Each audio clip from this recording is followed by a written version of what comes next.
हाँ जी, तो जितनी भी हमारी रिएक्शन है कौन सी एसिड की, वो सारी अल्कोहल जैसी ही है, राइट। सॉरी कुछ ज्यादा बोल गया। जितनी भी नहीं, कुछ केमिकल रिएक्शन ऐसी है एसिड की जो अल्कोहल से मैच करेगी। RCOH PCl3 क्या बनेगा? RCOCl plus H3PO3। इसको बैलेंस करने के लिए आप यहाँ 3 लिख सकते हो, 3 लिख सकते हो। चलिए आगे चलिए, बताइए। RCOOH कार्बोक्सिलिक एसिड, इसकी रिएक्शन SOCl2 के साथ कराते हैं, क्या बनेगा? RCOCl plus SO2 plus HCl। Okay, तो ये हमारी केमिकल रिएक्शंस हैं, कुछ केमिकल रिएक्शंस जो मैच करती है एल्कोहल्स, ठीक है। चलिए बच्चों नेक्स्ट रिएक्शन करते हैं जिसका नाम है हेल्प-बुल्हार्ड-जेलेंस्की रिएक्शन। हेल्प-बुल्हार्ड-जेलेंस्की रिएक्शन, देखिए हेल्प-बुल्हार्ड-जेलेंस्की रिएक्शन या शॉर्ट में इसे HBZ रिएक्शन भी कहते हैं। HBZ रिएक्शन,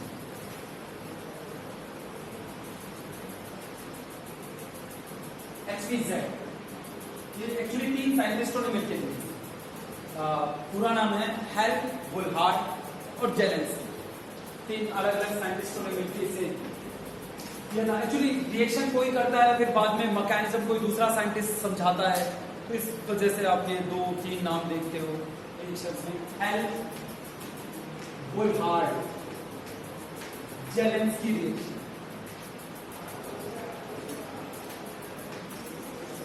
HBZ रिएक्शन या हेल्प-बुल्हार्ड-जेलेंस्की रिएक्शन, ये क्या कहती है? हेल्प-बुल्हार्ड-जेलेंस्की रिएक्शन ये कहती है, सुनना, आपके पास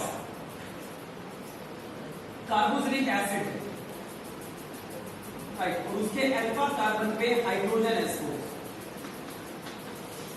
उसकी रिएक्शन जब आप रेड फॉस्फोरस की प्रेजेंस में किसी हैलोजन से करवाते हो, क्लोरीन और ब्रोमीन रहेंगे मे बी X, तो आपको अल्फा हेलो एसिड मिलता है। याद हो जाएगी, कुछ नहीं है, सबको याद होती है, हर साल याद हो जाती है रिएक्शन, अभी करेंगे। ओके, पर पहले सुनो ये कहती क्या है ये कि हेल्प-बुल्हार्ड-जेलेंस्की रिएक्शन, कि जब आप किसी एसिड की रिएक्शन हैलोजन के साथ कराते हो in presence of red phosphorus. Red phosphorus क्या होता है? फॉस्फोरस की कितनी फॉर्म है हमारे पास? 3। पी ब्लॉक नाम की यूनिट आएगी, अब नेक्स्ट वही स्टार्ट करेंगे, उसमें हम फॉस्फोरस के बारे में पढ़ेंगे। तो फॉस्फोरस के 3 एलोट्रोप होते हैं। एलोट्रोप किसे कहते हैं?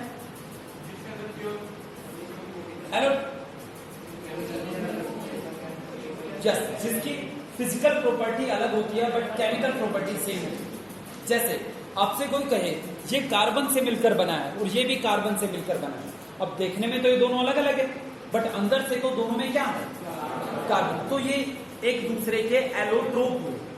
ऐसे ही कोई और एग्जांपल दो, डायमंड एंड ग्रेफाइट। वैसे ही फॉस्फोरस बच्चों 3 तरह के होते हैं, red, white, black. White phosphorus इतना रिएक्टिव होता है कि उसे पानी में रखा जाता है।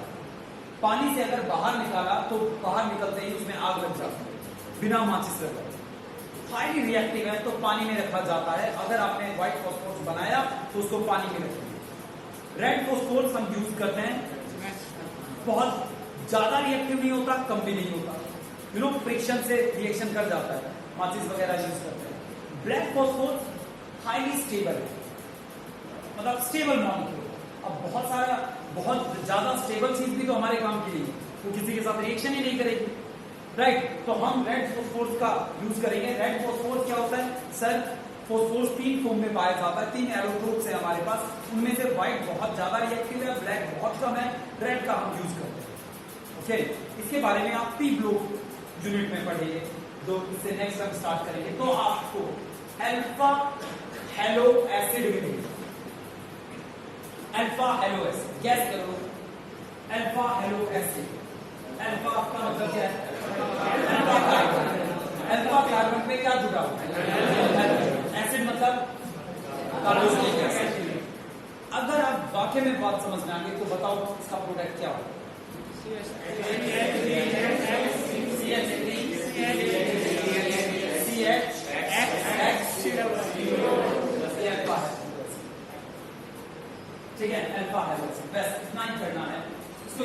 हेल्प बोलार्ड चैलेंज की रिएक्शन कदम कदम। ओके सुनो, ऐसे बोलो, हवाई जंग में रोड पे एसिड गिरा। हवाई जंग में रोड पे एसिड अल्फा हेलो एसिड गिरा। हवाई जंग में रोड पे अल्फा हेलो एसिड गिरा। हवाई जंग हेल्प बोलार्ड चैलेंज, हवाई जंग रोड पे अल्फा हेलो एसिड बने। राइट, ये सिर्फ आपको याद है। हवाई जंग में रोड पे अल्फा हेलो एसिड गिरा। This is our Hell Volhard challenge. HVZ, हवाई जंग में रोड पे एसिड गिरा। ठीक है बच्चों, हवाई जंग में रोड पे एसिड गिरा। ओके, ईट के तोड़ने में, ईट के भट्टे पे करके करना, गब्बर के थैली में क्रैनबेरी है। रेक्सोना, विलियम बेटा रेक्सोना से नहाएंगे, ये भूल गए क्या? Rexona, Rexona, Williamson synthesis reaction. Okay, और क्या थी? रीमन टीमन, रीमन की साली टीमन फिनोल पी के बेहोश पड़ी है। ओके, तो ये हमने कुछ रिएक्शंस ऐसे याद की है, तो आप इन्हें लिख सकते हैं कि एग्जाम टाइम में वो आपको याद रहे, या 3-4 बार अगर ऐसे करके लिखोगे ना रिएक्शन, फिर वो दिमाग में फिट हो जाती है, ऐसा बार बार रिपीट करने की जरूरत नहीं पड़ती। ओके, तो ये हमारे पास हेल्प बोलार्ड चैलेंज की रिएक्शन याद करने का तरीका है। हवाई जंग में रोड पे अल्फा हेलो एसिड गिरा। ठीक है, हवाई जंग हेल्प बोलार्ड चैलेंज की, रोड पे red phosphorus, okay, alpha halo acid बनेगा। राइट, अगर ये हिस्सा भी आप लिख देते हो तो उससे हिंट मिल जाएगा कि रिएक्टेंट क्या है, हम क्या लेके चलना है।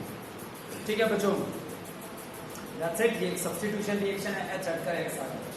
ओके, आगे चलते हैं, आगे चलते हैं बच्चों। हवाई जंग में रोड पे एसिड हुआ, हटाएं। मैथ का सिलेबस हो गया आपका, मतलब आपके अक्टूबर में हो जाएगा। फिजिक्स का भी ऑलमोस्ट हो गया, 3 चैप्टर छोटे छोटे, अक्टूबर में हो जाएगा। अक्टूबर में नहीं होगा, हो जाएगा अक्टूबर में। वैसा फिजिक्स का कम से कम 15 नवंबर, सॉरी केमिस्ट्री, फिजिक्स का तक हो सकता है, केमिस्ट्री 15 नवंबर तक पहुंचेगा। चलो तब तक 15 नवंबर तक अगर आते रहे तो भाई सब काम बन जाएगा। तो कुछ अनहोनी घटना घटी और स्कूल फिर बंद हो गई तो फिर बढ़ जाएगी, चांसेस कम है, बट अब तो खैर एजुकेशन मिनिस्टर ने यहाँ तक कह दिया कि 15 से 6 से 12 तारीख जी बिठाएंगे कहाँ, ये देखते हैं ये क्या करते हैं। 6 से 12 तारीख को कोई हाँ जी, हाँ नहीं देखेंगे। चलिए बच्चों, नेक्स्ट आपके पास, जल्दी से बताइए बच्चों, आपको बताइए लास्ट ईयर हमने यही किया, वैसे तो जो आप करने वाले हैं। क्या आपके पास बेंजीन है? दीपक जी, बेंजीन कैसे नेचर का होता है? दीपक, अच्छे तनिष, बेंजीन कैसे नेचर का होता है? Nucleophile, electron rich, right, electron rich है।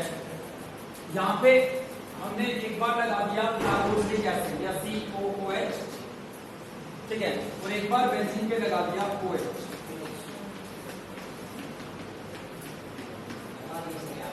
अच्छा, जवाब ये नहीं, ये यहाँ, ये यहाँ, ठीक है, रेजोनेंस ऐसा ही होगा।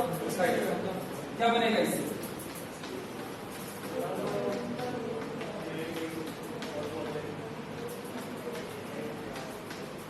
सही है, राइट। इसका रेजोनेंस कैसा होगा?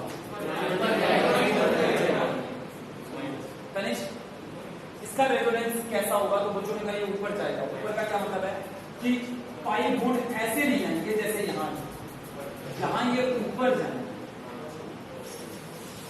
क्योंकि अगर ये नीचे आता है ऐसे से ऐसे आ गया तो ऑक्सीजन पे पॉजिटिव आएगा, ऑक्सीजन पॉजिटिव अनस्टेबल होता है, राइट, तो ये ऊपर जाएगा तो ताकि ऑक्सीजन पे पॉजिटिव नहीं नेगेटिव आए। नहीं आना समझ में? और दीपक बात समझ में आई या नहीं? देखिए भाई साहब, ये आपके पास है OH, ठीक है। देखिए एक बार रेजोनेंस ऐसा बना, ओके, रेजोनेंस का रिजल्ट ये निकलेगा, इस रेजोनेंस का रिजल्ट ये निकलेगा, यहाँ पे double bond carbon, single bond oxygen, कितने लोग के नेगेटिव, OH यहाँ पे पॉजिटिव, ये समझ में आ गया? चलिए, अच्छा दूसरा कोई बच्चा कहता नहीं फिनोल की तरह रेजोनेंस शो करते हैं, राइट, तो अगर ये ऐसे आता है तो ये बनेगा, बताइए, डबल बॉन्ड कार्बन आगे, सिंगल बॉन्ड ऑक्सीजन, अब उसका इलेक्ट्रॉन नीचे आ गया,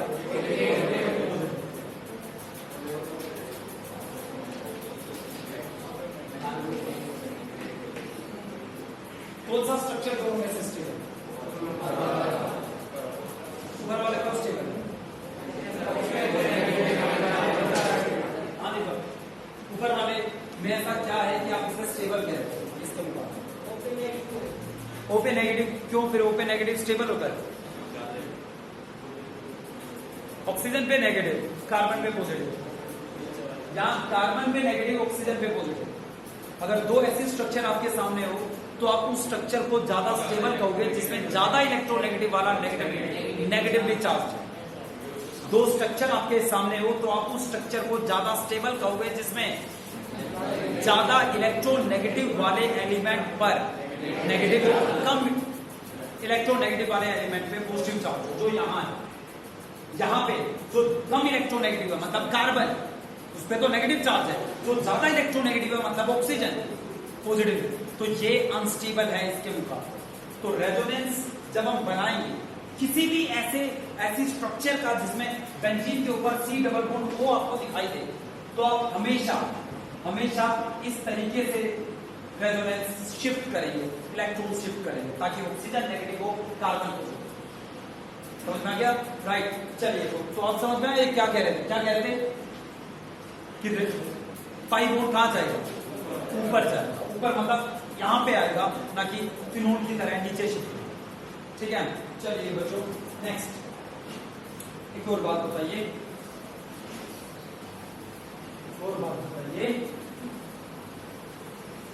पहले रेजोनेंस बनाइए फिर उसके बाद बताइए बात।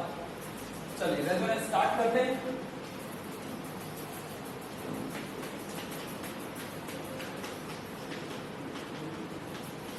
अच्छा सर, क्या रहा सर? ऐसा नहीं जी, रोमांटिक रेजोनेंस ये बीच से ही जाते हैं, ये लहराते हैं लोग ऊपर। ठीक है, चलिए बनाओ बच्चों, बनाओ, इसीलिए सारे चल रही है अब जिंदगी। चलिए बनाते जाइए,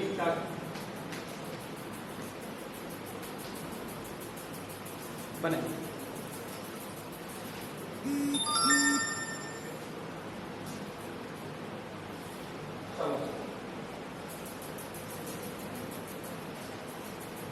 जल्दी बनाओ।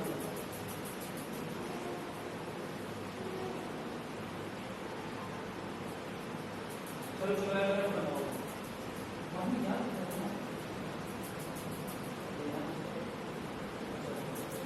भाई, आएगा या भैया जाएगा, गया नहीं तो आएगा, आया नहीं, छोटा अभी स्ट्रक्चर में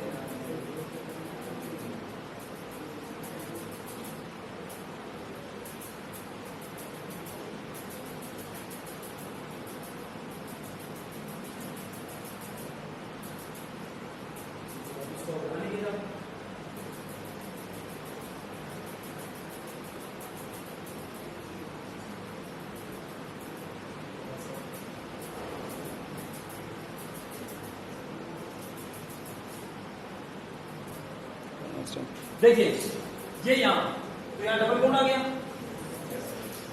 ये यहां तो इस कार्बन का इलेक्ट्रॉन ऊपर चला गया, इस कार्बन पे पॉजिटिव, इस पे इलेक्ट्रॉन पे नेगेटिव चार्ज, राइट। बाकी सब जैसे। अगले स्टेप में ये यहाँ राइट पॉजिटिव कौन सा लग रहा है? पैरा पैरा नीचे नहीं पैरा पे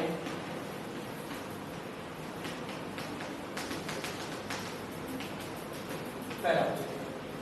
ठीक है अगले स्टेप में बना दिया यही क्लास है जो लॉकडाउन में पढ़ गया है।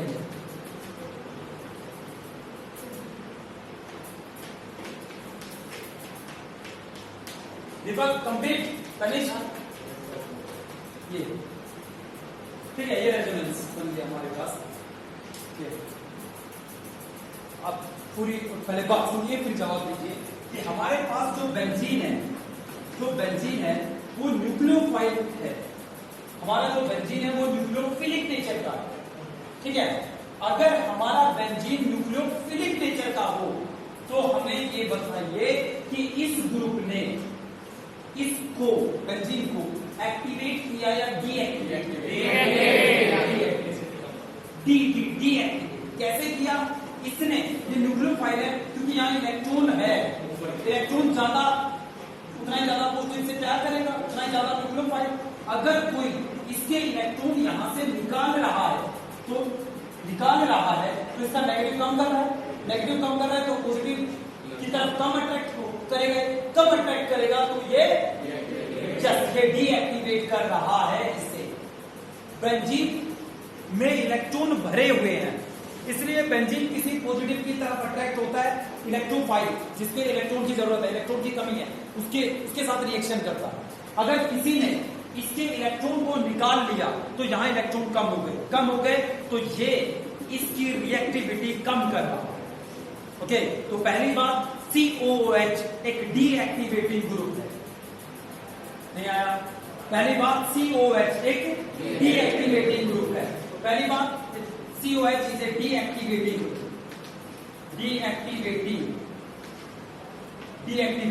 कौन है डीएक्टिवेटिंग? COH। ओके जल्दी से बताइए दीपक साहब COH कौन सा इफेक्ट शो कर रहा है? COH कौन सा इफेक्ट शो कर रहा है?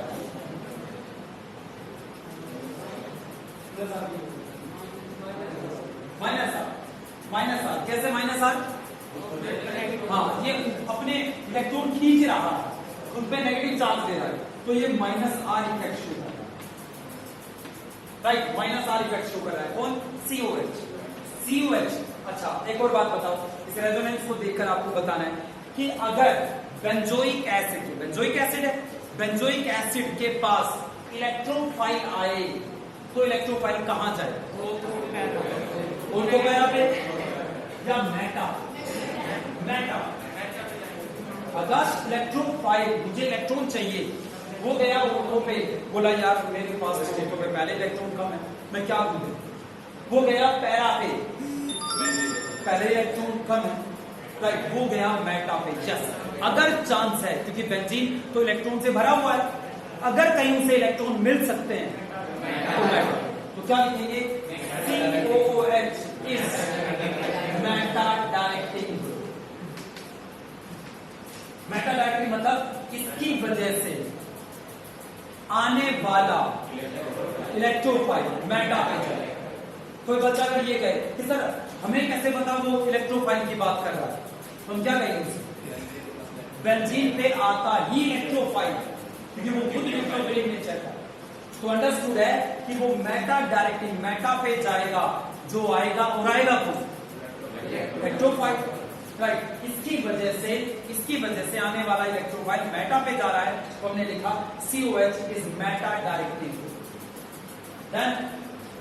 डन बच्चों चलिए अब एक रिएक्शन करते हैं आने वाला यस इलेक्ट्रोफाइल कहां जाएगा? मेटा पे जाएगा COH की वजह से इसलिए हमने इसको कहा कि ये एक मेटा डायरेक्टिंग ग्रुप। डन एक छोटी सी रिएक्शन प्यारी सी देखो से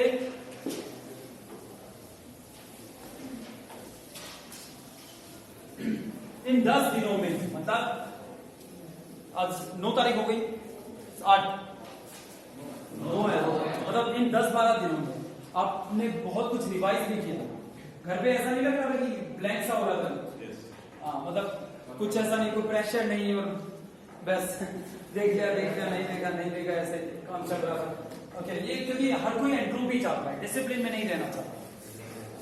चलिए बच्चों देखो बच्चों, ये हमारे पास है बेंजोइक एसिड। अच्छा, जो हमारा ये है OH ग्रुप, OH ग्रुप इस तरीके से रेजोनेंस शो करता है, ठीक है? तो OH डीएक्टिवेटिंग ग्रुप है या एक्टिवेटिंग? एक्टिवेटिंग। कौन सा इफेक्ट शो करता है? ऑर्थोपैराडाइट, राइट? ये ऑर्थोपैराडाइट। यस। चलिए बच्चों, COH की बात करते हैं। ज्यादा इशू इसका डीबी कितना आएगा अगर हम निकाले तो बेंजोइक एसिड का? 5 आएगा। 4 दिख रहा है, 5 इसका डीबी आएगा अगर निकाले तो। चलिए आगे चलते हैं, मुद्दे पे आते हैं। हमने इसकी reaction HNO3 plus concentrated HNO3 concentrated H2SO4 दोनों के साथ करें। ये दोनों क्या कहलाते हैं? Nitrate reaction, right? हम क्या कर रहे हैं? हम नाइट्रेशन कर रहे हैं। नाइट्रेशन को पूछे क्या होता है? Adding of NO2 group is called nitration. What do you mean by nitration? Adding of NO2 group. देखो, अब एक बात बताओ,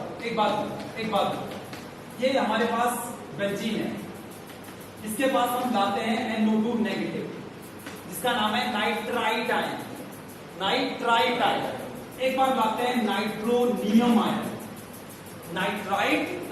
नाइट्रोनियम। ये किसके साथ रिएक्शन करेगा? नाइट्रोनियम के साथ या नाइट्राइट?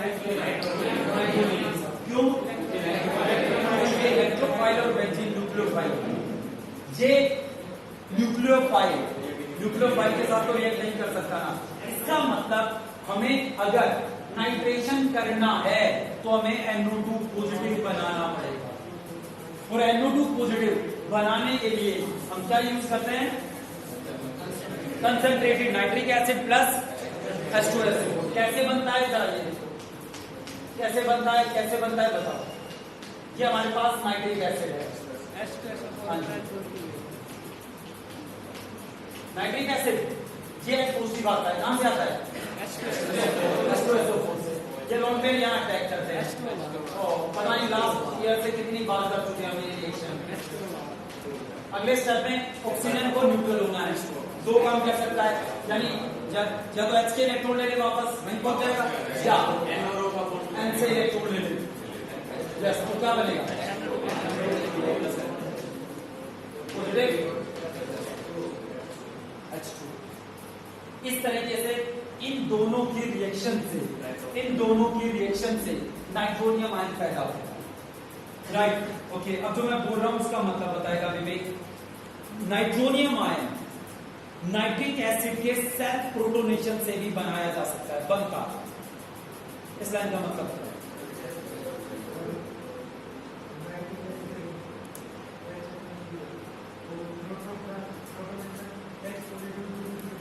दूसरे से ले लेगा अपने जैसे से।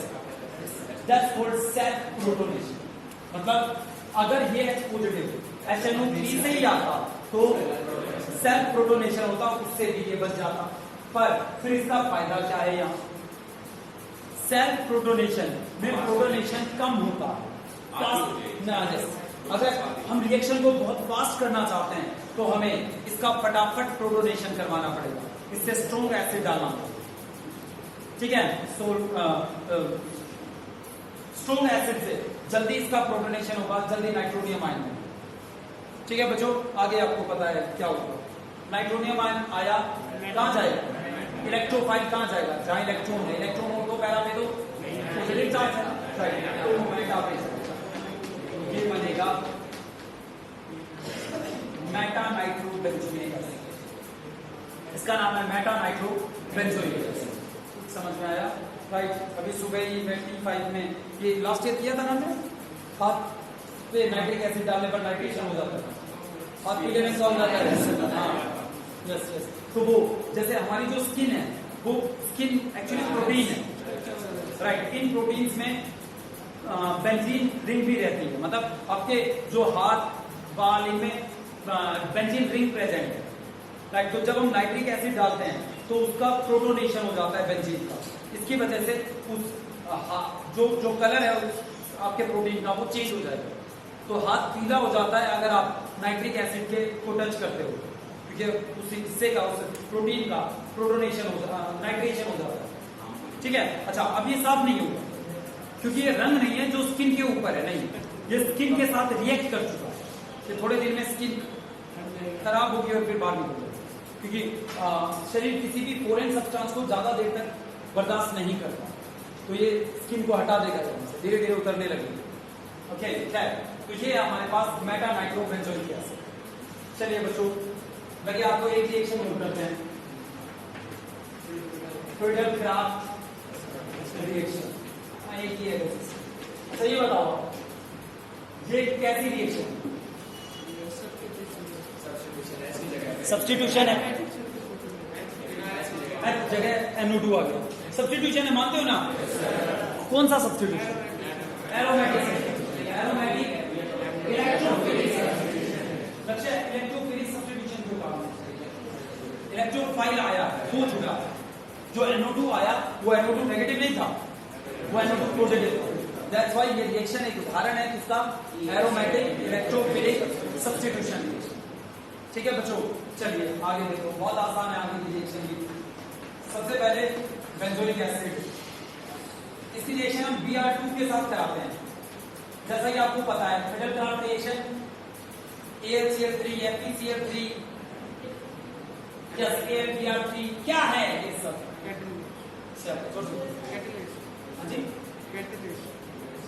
ये लुईस एसिड है, नहीं बोल रहे, ये लुईस एसिड है, राइट, लुईस एसिड है। तो अगर हम यहाँ FeCl3 या FeBr3 लेते हैं तो ये अपना लोन पेयर किसको दे देगा? तो Br पे पॉजिटिव चार्ज आता है, पॉजिटिव मतलब इलेक्ट्रोफाइल, इलेक्ट्रोफाइल मतलब मेटा नहीं आया समझ। तो क्या काम है इसका? इसको इलेक्ट्रोफाइल, राइट, इलेक्ट्रोफाइल बनाना। Br पॉजिटिव यस मेटा पे जाकर मिलता है, ये बनेगा, क्या नाम होगा इसका बताओ? मेटाब्रोमो बेंजोइक, मेटाब्रोमो बेंजोइक एसिड। ये फिडेल-क्राफ्ट रिएक्शन हो गई, हेल्बोलाट-जेलेंस्की हो गई। 10 मिनट है अभी, 10 मिनट है तो एक रिएक्शन हो करते हैं। बताओ योगेश, एक रिएक्शन हो करते हैं लास्ट, कोल्स इलेक्ट्रोलिसिस। याद नहीं होगी आपको, सुना है कोल्स इलेक्ट्रोलिसिस? लास्ट ईयर हुई थी और शायद रिएक्शन करने पर थोड़ा बहुत याद आता है। कोल्स इलेक्ट्रोलिसिस, कोल्स इलेक्ट्रोलिसिस देखिए नेक्स्ट बच्चों। फिर कल करेंगे इसका एसिडिक कैरेक्टर पहले लेक्चर में, लास्ट लेक्चर में प्लान लेक्चर।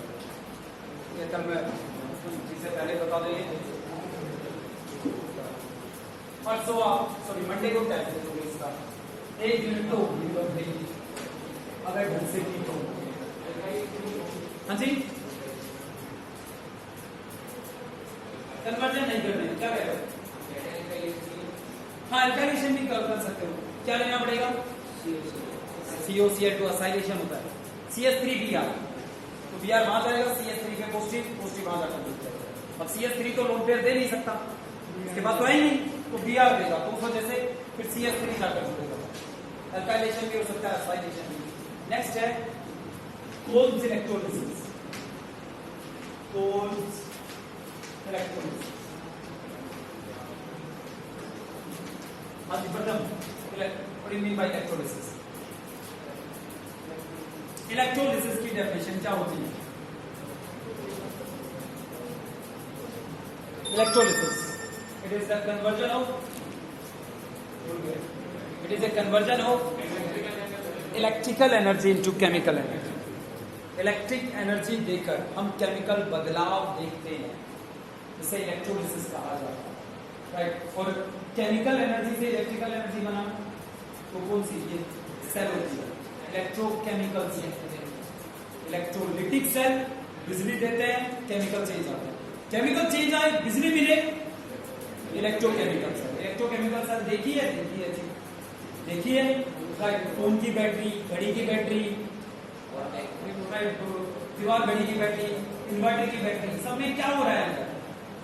Chemical reaction. तो केमिकल एनर्जी किसमें बदल रही है? Electrical energy, right. चलिए, तो इलेक्ट्रोलिसिस का मतलब होता है इलेक्ट्रिकल एनर्जी को केमिकल एनर्जी में बदलना। चलिए बच्चों आगे देखिए। देखो मान लो आपके पास ये है CH3COON, ये क्या एसिड बेस सोल्ट। चलिए ये जवाब कौन बताया? निधि गुड़िया ये बताओ ये किसका सोल्ट? क्या स्ट्रोक एसिड,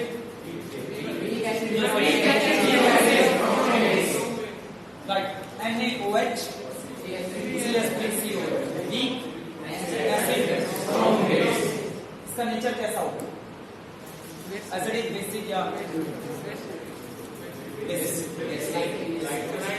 इसके लिए हमें सोल्ट हाइड्रोलिसिस में जाना पड़ेगा, अभी टाइम नहीं है, वक्त रहा तो आगे देखेंगे। CH3CON ये सब कुछ होगा बच्चों, क्योंकि एलन सीरीज में इस बार आयनिक फ्लूइड आ रहा है। सोचो अगर स्मूथ चलता रहता तो हम ये करते हैं कि इसमें आयनिक फ्लूइड पढ़ेंगे, ये सारी बातें रिवाइज होगी, बट ऊपर वाले को कुछ और ही मंजूर है शायद। तो ये हमारे पास ये ओके। चलिए अब हमने ये सोल्ट किया, सोल्ट को पानी में घोल दिया, ठीक है। इसके बाद इसमें हमने बैटरी इंट्रोड्यूस की, मतलब chemical electrical energy, right, electrical energy. पानी में जाकर ये कैसे टूटा? Na पॉजिटिव CH3CO नेगेटिव, ठीक है, CO नेगेटिव। सिर्फ इस पे फोकस करना। ये कहां जाए? एनोड पे। एनोड पे क्या होता है? ऑक्सीडेशन। ओए का मतलब ऑक्सीडेशन। Anode, anode. और ऑक्सीडेशन की डेफिनेशन क्या होती है? Oxidation loss of electron, right, loss of electron. देखना बच्चों, समझना। ये हमारे पास है CH3CO नेगेटिव, बुक में ये लिखा है, ये भी नहीं लिखा, वहां पर रिएक्शन ही है, ये लिखा है। ये मॉलिक्यूल एनोड के पास गया, एनोड के पास जाकर ऑक्सीडाइज हो गया। ऑक्सीडाइज का मतलब होता है लॉस ऑफ इलेक्ट्रॉन। इसने अपना इलेक्ट्रॉन, सारुल अपना इलेक्ट्रॉन दे दिया। किसे दे दिया? एनोड को दे